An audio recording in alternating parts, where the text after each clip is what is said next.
Welcome to Dishing Up Nutrition, brought to you by Nutritional Weight and Wellness. Today, we are talking on a rather serious health problem that more than 10,000 people in Minnesota are suffering from, and as many as 12 million people nationwide. These people are considered long haulers after having COVID-19. So today we will be offering some insights into the effectiveness of nutrition, your food choices, on managing these inflammatory symptoms, and why and how nutrition can help heal the damage done by the COVID-19 virus. We believe we have new information for you and that you will understand how this complex healing process is for most people. Healing from COVID-19 takes more than a pill. And after this show, you may decide it is time to change what you have on your plate. That's what we're hoping. Of course, as dietitians and nutritionists, we believe eating real food is a stronger and better plan for healing than any pill that has been developed. In the future, there may be a prescription that manages these symptoms, but currently there isn't a pill that takes care of all of it. At this point in time, the best treatment plan is to carefully eat high nutrient foods to help that healing process. Before we go any further, I am Teresa Wagner, and I am a registered and licensed dietitian. And I have had COVID, so I can speak from both a professional and a personal level with this illness. In fact, my whole family had COVID back in November. It was kind of a mess. We can only imagine. We were not a good quarantining family as far as it was. My daughter got it 3 days later. My husband got it 3 days later. I did. The next 3 days later, my next daughter, and then lastly, my son. So we had an entire month of quarantining with COVID. It was not. That's a lot. I've heard families who have been more successful at not infecting the whole family with the illness, but apparently we just missed the memo on how to quarantine. I am Brittany Vincent, and I am also a registered and licensed dietitian. I also had COVID-19 just a couple weeks before I delivered my twin girls. So we both have had COVID personally, and we've both professionally seen clients who are having these lasting effects. Yes, we have. And questions many of the clients ask is, how common is it to have symptoms for weeks and months after I no longer have the virus? I've had some clients ask, who's at the highest risk for becoming a long hauler? Was it somebody that has had a severe case of COVID and was hospitalized? Or is it someone who had a light case? Well, to answer these questions, we looked up some research studies and found a study from the University of Washington that reported that 1 in 4 COVID-19 patients develop long-haul symptoms that can last for months. Wow, that's a lot. It is a lot. And as we look deeper into more recent studies, we found 4 additional studies reporting that 1 in 3 patients experience symptoms. So that's about 1/3 of COVID-19 patients that had one or more symptom after they were free of the virus. And like I said earlier, in these studies, we found that 10,000 people in Minnesota are experiencing symptoms after recovering from COVID-19. So there are 10,000 Minnesotans that are long haulers. And I would say, even with that, maybe that's not even maybe there are more just because not everybody who had COVID has gone to the doctor and told them about long haul symptoms. So perhaps there's even more people who are suffering from some of these symptoms than we know about. I think you're probably absolutely right.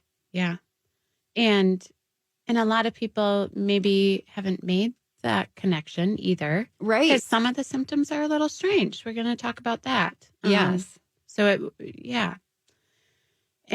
the next question we get is, who gets long hauler symptoms Is it people who are hospitalized or people like me or Teresa who had a mild case of COVID-19? So it really surprised me to learn that Teresa and I were at the same risk as those who had severe cases of COVID-19. If you had COVID-19, whether you were hospitalized with a severe case or a mild case or even an asymptomatic case, you may still be at risk for experiencing these long haul COVID symptoms. Yeah, isn't that wild? Because once you just expect that, I mean, for you and I mean, it's a part of our job is actually bleeds into our personal life, right? I mean, we practice what we preach. And, before I had COVID, I was all, if I get COVID, I'm sure it's not going to be a big deal. I mean, I didn't want to get it on purpose, of course, and I certainly, in the back of my mind, always wondered how it would manifest itself.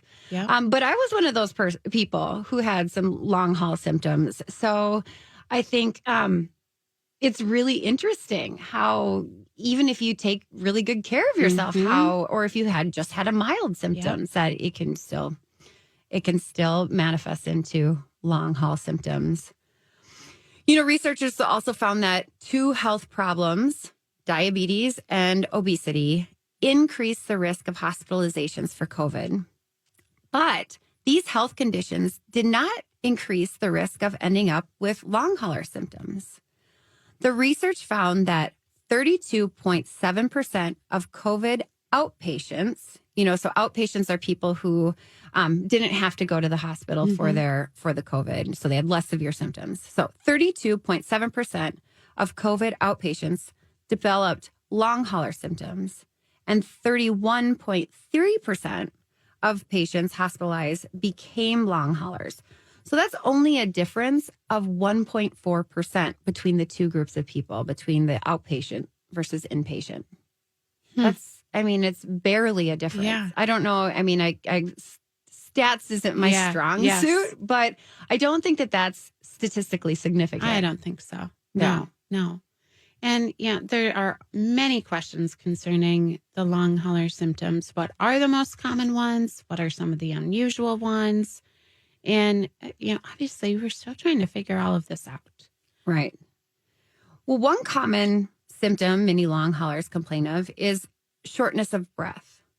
Some have joint pain and others have chest pain. And I think some of this makes sense too. I mean, at least with the chest pain and the shortness of breath because of the nature of COVID and its effect on the lungs, especially those who had COVID with a lower respiratory tract infection. The people who had COVID and it really affected their lungs and the lower airways of their body, of the respiratory system.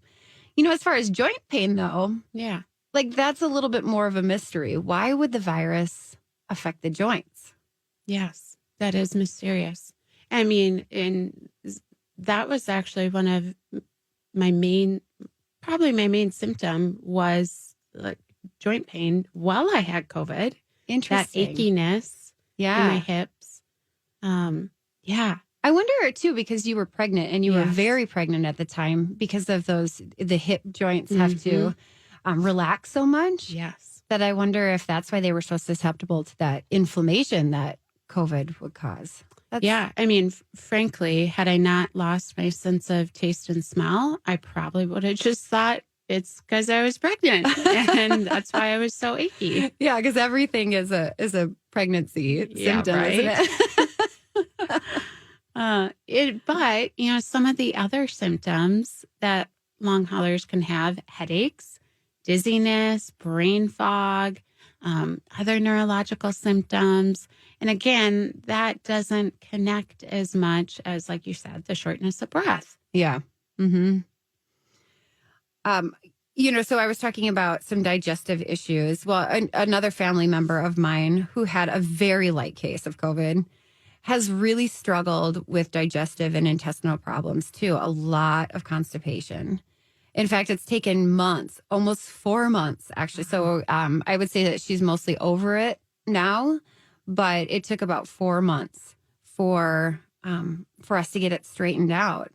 And it's not even totally fixed yet. So there's this long lasting issues that you can have with digestive issues. Some clients actually have ongoing diarrhea. Some long haulers lose their desire to eat. Like Brittany had said, some lose their taste of smell or food starts to smell different, the perception of what food smells like. And some people, I mean, they even lose their hair. So it's time for our first break, and we'll get back to talking about symptoms of long haul COVID when we come back.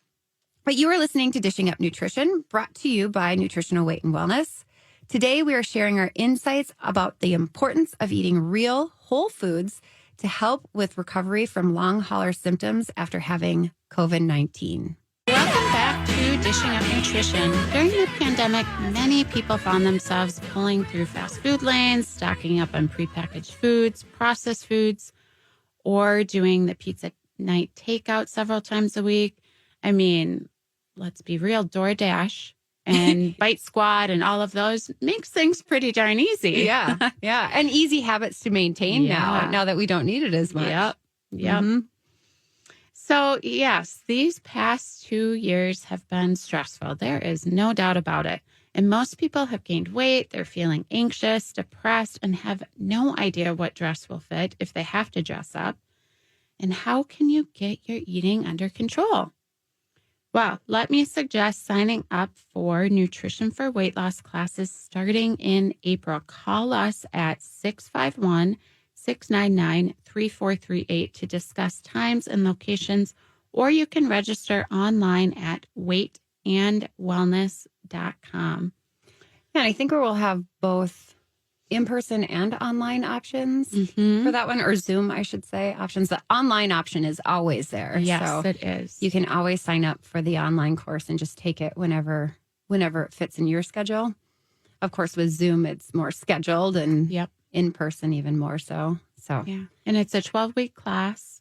If you get 2 1-hour appointments with a nutritionist, which I think is so valuable. I think so too, because you can take that information and really tailor it to that person. Yeah. So we will create an individualized plan just for you to get you feeling better again. So before the break, we were talking about all the different symptoms that you could have with as being a long hauler. And you were talking about hair loss and changes in smell and all sorts of things. I just had a client last week, and she's 2 to 3 months post having COVID, and her hair is really starting to fall out. And I guess that's the common time frame, 2 to 3 years. And she had a mild case of it. So I was looking things up after the fact, and it is a common. So 2 to 3 months. 2 to 3 months. Yeah, it starts after falling. having it. Yeah. Oh, interesting. I wonder, maybe some of our people out there that do hair, that they know the life cycle of hair would have an understanding of why it would be at that time frame. And again, I think that would be a symptom, having it occur so long after having COVID. I'm sure most people don't think, oh, this is probably from having COVID, unless you're doing some research about it. Yeah. And some other symptoms could be fever, continuing to have some fevers, fatigue, muscle pain. Yeah. While other long haulers, for some reason that's not rolling off my tongue, they may struggle with some symptoms that are a little bit different, where it's more like depression and anxiety. Tens of thousands of people in the U.S. have lingering illness following COVID-19. And as a nutritionist, I see all of these symptoms as symptoms of inflammation. And as nutritionists, we also understand that most autoimmune diseases are diseases of inflammation. Yeah. And, a lot of experts believe that it is an autoimmune type reaction that's happening in your body that's causing these long hauler symptoms. Yeah. And autoimmune just means basically you attacking you, your immune system attacking your healthy body tissue, basically. Yeah. It has been reported that some people are so desperate that they are turning to unproven treatments that may not work, or on the flip side, may actually make the inflammatory conditions worse. We know there is no risk when people eat real food, when they eat grass-fed meats, organic vegetables, and natural beneficial fats several times a day. These solutions are risk-free. This healing diet has been shown to effectively reduce inflammation for a variety of autoimmune conditions. An anti-inflammatory diet has helped many clients with multiple sclerosis or rheumatoid arthritis or fibromyalgia, or even clients with thyroid Hashimoto's. An anti-inflammatory eating plan usually helps any condition of inflammation. And I have to say, like with my child, that when things were getting really bad, we did switch to a very anti-inflammatory eating plan. It was pretty, what I would say, selective versus restrictive.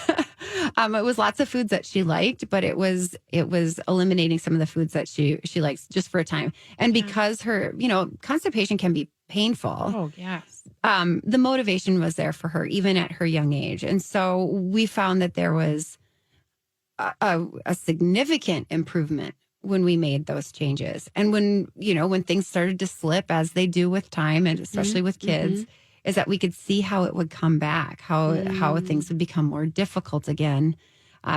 Eating some of those inflammatory foods, and the ones that we found to be the most inflammatory for her was gluten-containing foods. So breads and a lot of the school lunch foods, I think, were contributors, because they tend to be gluten and dairy heavy type foods. So we just really started to see things come back as she was starting to eat a more liberal diet.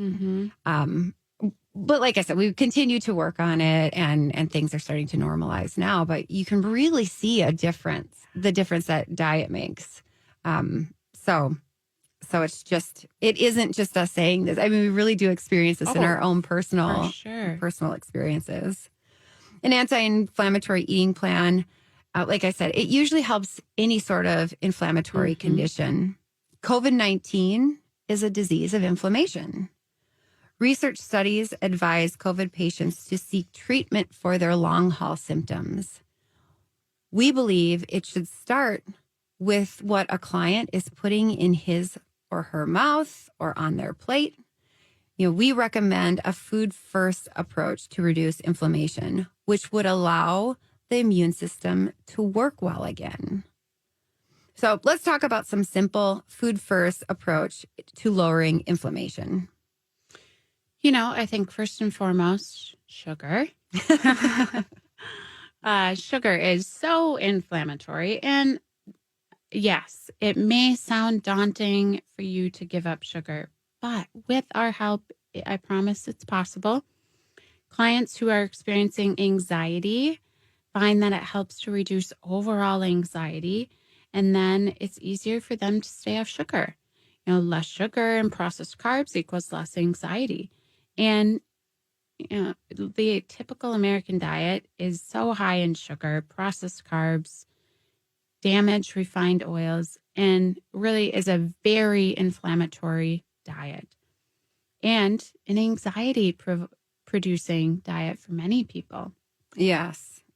And if the idea of giving up sugar sounds difficult for you, you are not alone.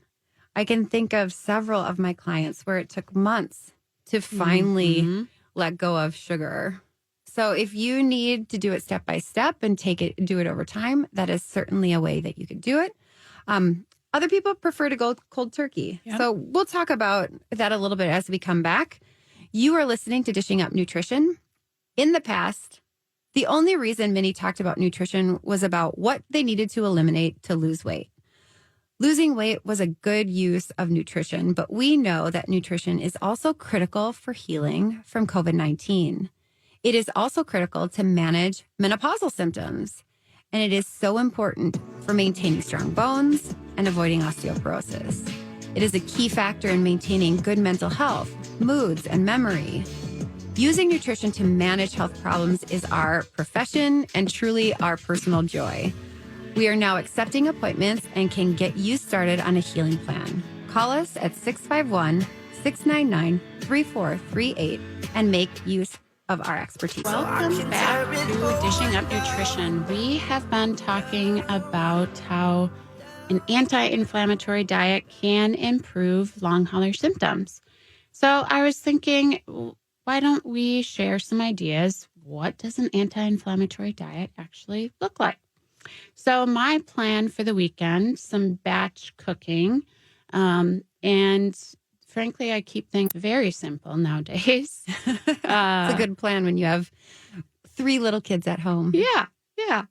And so my plan is I am going to throw a bunch of chicken breasts in the crock pot with some chicken broth. And you just cook it on low for like 7 hours and it shreds up. And then you can do various things with it. So I'm going to make a chicken salad. And then I'm going to do like a Mediterranean bowl with cauliflower rice and Kalamata olives and cucumber, tomato, and some like dairy-free tzatziki sauce. Oh, yum. Yeah. And then I was also going to do, instead of an egg bake, make egg muffins. Because if you have, like right now, my girls are starting to eat solids. So things that they can eat are a little different than the rest of us. So that allows me to individualize the little muffins easier. Yeah. Yeah. Fantastic. And again, none of this will take much time at all. Yeah. Yeah. Mm-hmm. No, you could even use some of that shredded chicken to make like tacos or Absolutely. something like that. All in Yeah. that line I was too, going to throw some in the freezer too, just to have on hand. Yeah, that's my go-to way to make chicken, just because it's so easy. Dump it in and press on. Yes. And it's anti-inflammatory too, because it's, it's just real food, right? Exactly. It's just, it's real proteins coming from, animals. Maybe they're pasture raised. Yep, they are. And, so as Jolene likes to say, our nutritionist on staff, she likes to say, we are what our food eats. Yeah. Is that how she says it? Is that how she phrases it? I think so. Something along that line. So basically, you're getting the nutrients that the chickens that you're eating got. And so if they're out free range, pecking and, eating bugs, and along with some of the grains that they eat, that they get a varied diet. And then you get the benefit of all those nutrients that the chickens were eating. So anti-inflammatory proteins, and then all those veggies that you had talked about in that Greek bowl or Mediterranean bowl. Yeah. I just made up a name. It could be whatever. But yeah, I think a lot of people do not make that connection. What's the animal eating and how does that then affect me as I'm eating that food? But we really do need to think of that big picture, because, conventionally raised beef is more inflammatory than grass-fed beef is. Yeah, right. When we're talking about inflammation we do need to think of the big picture about that. And, before break, we were talking about sugar as a good first place to start when you're trying to reduce your inflammation. Mm-hmm. Yeah, absolutely. And just how difficult it is to give it up. A lot of times when we're talking about anti-inflammatory diets, the first step we talk about is giving up sugar. And that can be really difficult. And so, depending on the person's personality, because there is no right way to do it. Yep. Depending on the person's personality, sometimes you want to just go step by step. How can we eliminate it in the first part of the day? Yep. Or at the end of the day, wherever you want to start, and then work through the day and see what kind of substitutions we can make. Because we're never really about total elimination. It's usually what can we replace this with so that it doesn't hurt so bad. Another way to think about it is do a little experiment. Try eliminating sugar for 3 weeks and putting a time frame on it, and in your mind knowing it's not a forever Yeah. thing Yes. helps people like, okay, I can handle 3 weeks. And then when you feel so much better, it's easier to continue to avoid it or limit it. And then also your cravings by that time will go away. Right. Yeah. And that's, what one of my clients experienced after that experiment, where she gave up sugar for 3 weeks and her headaches went away. Her sleep was better and she wasn't waking up throughout the night. She could breathe better. So then she could walk further when she was going out for walks. She just had more energy, less fatigue. So it really can go beyond what you would maybe even just expect, to think that you would breathe better because you're not eating as much sugar is just not a concept we think about very much. Well, everything's relative, right? We don't necessarily realize how poorly we do feel until we feel so much better. Yes, good point. So I definitely hear that from clients when they eliminate sugar or whatever it is, gluten, dairy. It's like, oh, wow, I didn't realize like how tired I actually was or how achy I truly was now that I am feeling so much better. Mm-hmm. And that's huge motivation to continue with it. So once you get to the 3-week mark and you're like, well, I'm going to celebrate with some sugar. And then all of a sudden your joints hurt or you're not breathing as well. Then you're like, oh, okay. And then you have some information to make some decisions. You can say, is it worth it? Yep. Or is it not? And then maybe as you continue on with this, it becomes less and less worth it because you're like, nah, I just like the way I feel. Mm-hmm. Yeah, it's so true. It's all about choices. So let's get a little more technical to help you understand, how nutrition helps reduce inflammation and provide energy to your cells. So many articles and blogs about the healing of long haul symptoms, they discuss nutrients necessary to support the functioning of the mitochondria. For many of you, this probably brings you back to high school science class. Mitochondria, the powerhouse of the cell, right? We all memorize that, the powerhouse of the cell. So when we eat the correct foods, we take the energy from the food. Yes, food has energy. And that cell can use that energy for its own energy. And the mitochondria, like Teresa said, the powerhouse of our cells, they're vital to our survival. They generate ATP or the energy of the cell. And when we think of the mitochondria, just simply think about energy. But the mitochondria can get sick, and the disease of the mitochondria can introduce muscle weakness, problems with vision or hearing, gastrointestinal symptoms, neurological issues, chronic fatigue, autoimmune disorders. The list can go on and on. Yes. And how do you keep your mitochondria alive and well? What nutrients does it need to stay healthy?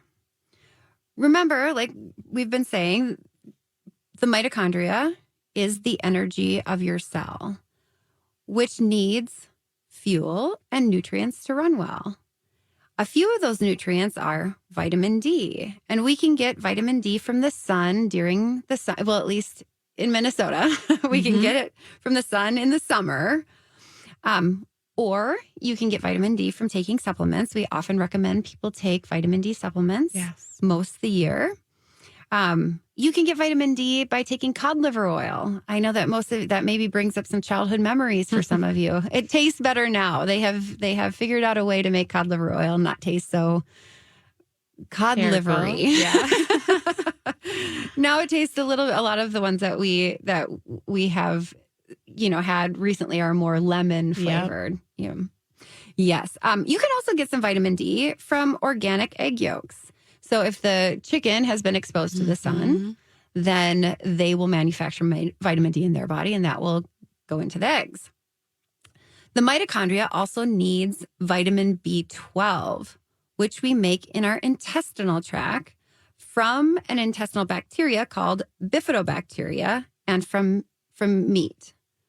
To function, the mitochondria needs magnesium, copper, zinc, and selenium, which are nutrients we can get from foods like meat and nuts. And of course, we always tell people to check the types of nuts that you're eating for the ingredients and either buy them raw or buy them dry roasted so that they are, so you can get the maximum benefit from those particular foods. These foods that are rich in those minerals and the B vitamins support your mitochondria and give your cell energy. It's important to get all of these key nutrients for that health, and we can get those nutrients from eating real food, real grass-fed or pasture-raised meats, real organic vegetables, and real natural beneficial fats. A diet of pancakes, pizza, pasta, pies, on the other hand, this does not support the energy of the cell. It actually might be your source of fatigue. Yeah, absolutely. And if you have an autoimmune inflammatory condition in your body, or you're a long hauler from COVID, we recommend that you avoid sugar, gluten grains, and those damaged refined oils, which would be like soybean oil, canola, corn oil, Cottonseed, vegetable oil. Yeah, vegetable oil and seed oils in general. And of course, sugar and processed carbs, those increase inflammation, as we've been talking about, which can result in more pain in your muscles, joints. It can also inflate your lungs, resulting in more coughing and breathing problems. And the American diet of sugar and processed gluten grains and refined damaged oils often leads to fatigue, brain fog, anxiety. So to heal from COVID-19 long-term symptoms, it is so important to eat quality protein, organic vegetables, natural beneficial fats to supply the necessary nutrients to your mitochondria, your cell energy. And, we talked about gluten. You talked about it. That was one thing that your daughter eliminated. And gluten can be very inflammatory. So when you already have this inflammation, it just exacerbates the inflammation, making everything even worse. Right. So if you have an inflammatory state and you eat something inflammatory, it increases the inflammation. Whereas before, maybe the gluten was still having an inflammatory effect, but maybe it was much more mild or unnoticeable. And so, yeah, it really can exacerbate that. And dairy too, you had mentioned that earlier in the show. And so really, dairy-free, gluten-free can make a huge impact like it did for your daughter. I just had a client this week, and she is gluten-free, but it was her birthday. So she decided to indulge, and she had such severe knee pain for like 3 or 4 days afterwards. And I'm not doing that again. That was not worth the enjoyment of those pancakes for, 15 minutes of eating them. Right. Yeah. I mean, it gets to the point where it's, well, if I'm going to indulge, maybe I'll indulge in a different way that doesn't create that. I mean, it might still be, a little bit inflammatory, but not to the same degree, Yes. Well, it's time for our final break. You are listening to Dishing Up Nutrition. Are you struggling with long haul symptoms after having COVID-19? Maybe the fatigue is just wearing you down, or you have episodes of anxiety during the day, or your memory is not as sharp after having COVID. We understand and practice anti-inflammatory nutrition. And in just a few weeks following a real food plan, you can feel better. Call us and let's talk and figure out the best time for an appointment. Call 651-699-3438 and we'll get an appointment set up for you. Welcome back to Dishing Up Nutrition. During the pandemic, we offered nutrition for weight loss classes virtually through Zoom. They were very popular. People lost weight, changed their eating habits. So we decided virtual nutrition for weight loss worked for many people. So we're going to offer them again starting April 11th and 13th. So it doesn't matter where you live. you can now take classes with us from anywhere. And it's so convenient. So convenient. So go online at weightandwellness.com to sign up or talk to a real person by calling 651-699-3438. So we've been talking about eating anti-inflammatory to help long haulers symptoms. So I thought I would share a success story. Good. So one of my friends, she has had migraines for, I think, many years, but she's figured out her triggers, so she rarely gets them now. And she had COVID maybe about a month ago, and then she started to get multiple migraines a week and some other neurological symptoms, some tingling around the mouth, vision changes. Oh, no. Yeah. So, and she has children, hard to function. And she already eats gluten-free, dairy-free, but she really cleaned things up, focusing on high-protein meals, lots of veggies, lots of healthy fats. And it really did make a big impact on reducing the migraines. This week, I talked to her, and she hasn't had one this week. Oh, that's fantastic. So it was, for her, she noticed a difference pretty quickly. Mm-hmm. Some people, that's not going to be the case, though. Right. You know, you have to go into it knowing your body, for some individuals, takes a long time to heal. So give it time. It's not always an immediate improvement. Right. And I think that that's just sort of culturally how we've been conditioned. You know, we want things to work like an aspirin. You know, you have a headache and you take an aspirin and it goes away, or hopefully, like, that's the idea.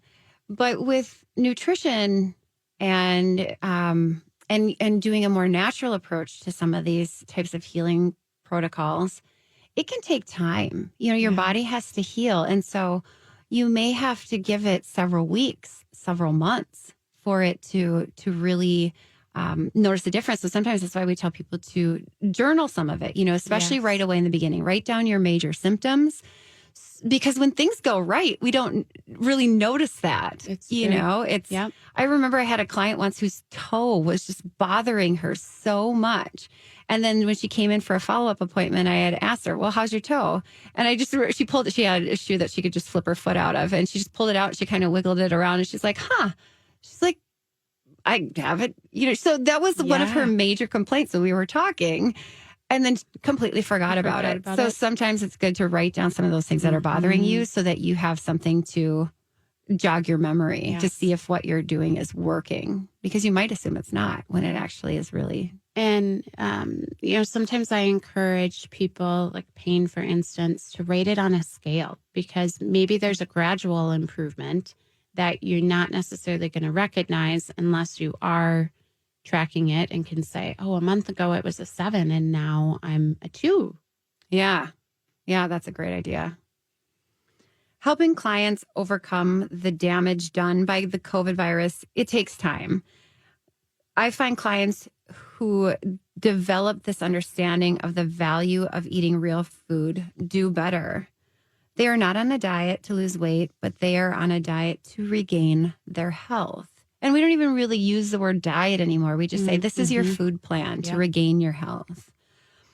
Only because it has such a negative connotation, right? Yeah. Diets really do, in some people, just bring back terrible memories of restriction.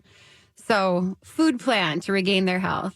These clients understand that in order to overcome their long haul symptoms, it is necessary for them to be more selective in their food choices. My job as a dietitian is to help you choose the foods that are packed with nutrients.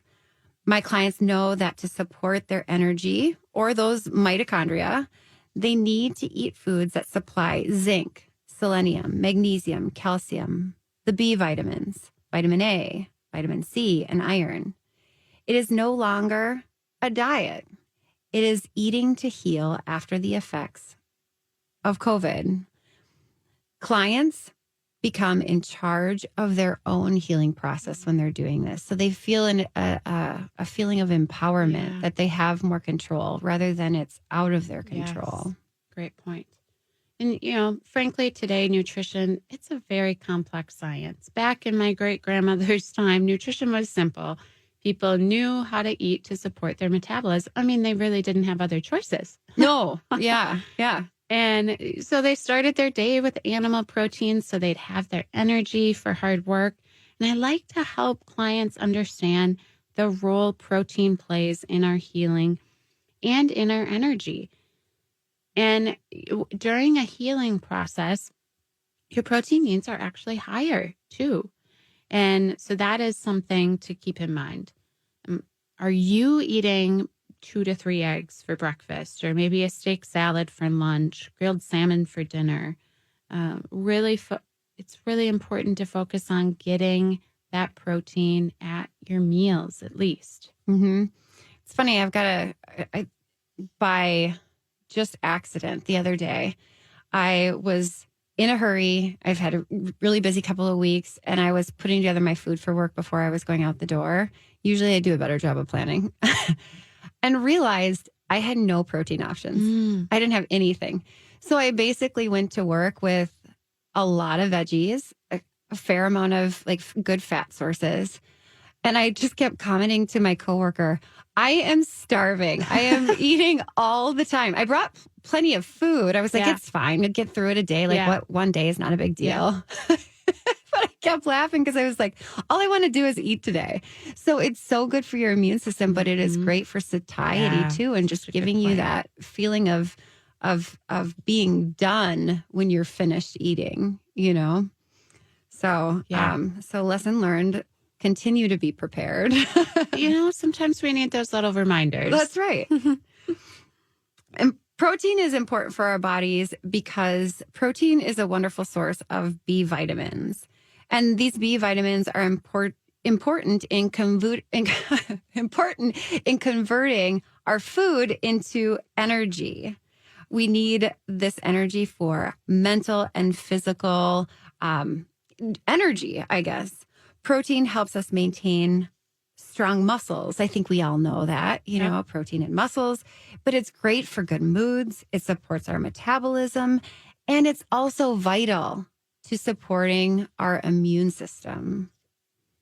And while vegetables, they supply us with a variety of different nutrients, such as vitamin C, potassium, fiber, calcium, folate. I mean, again, the list goes on and on. Yes, lots of veggies are so important. And natural beneficial fats are critical for healing. Our cell membranes need these healing fats to allow nutrients from food to get into the cell to support energy and to reduce inflammation. A good nutrition treatment plan for long haulers should include a nutrient-supportive real food eating plan, a systemic rebalancing approach to healing the digestive system, and an anti-inflammatory plan to address lung, heart, nervous system damage. And we recognize the very best treatment plan starts with nutrition. And often it does take time for changes to occur, but there are no risks to eating whole, real foods except good health. Our goal at Nutritional Weight and Wellness is to help each and every person experience better health through eating real food. It's a simple but powerful message. Eating real food is life-changing. Thank you for joining us today and have a wonderful day. Thank you. Thanks for listening to Dishing Up Nutrition. If you enjoy this podcast, please share your favorite episodes with a friend or leave a review on iTunes, Stitcher, or iHeartRadio. The content and opinions expressed are those of the host or presenters. They are not intended to diagnose, treat, cure, or prevent disease. Product statements have not been evaluated by the FDA.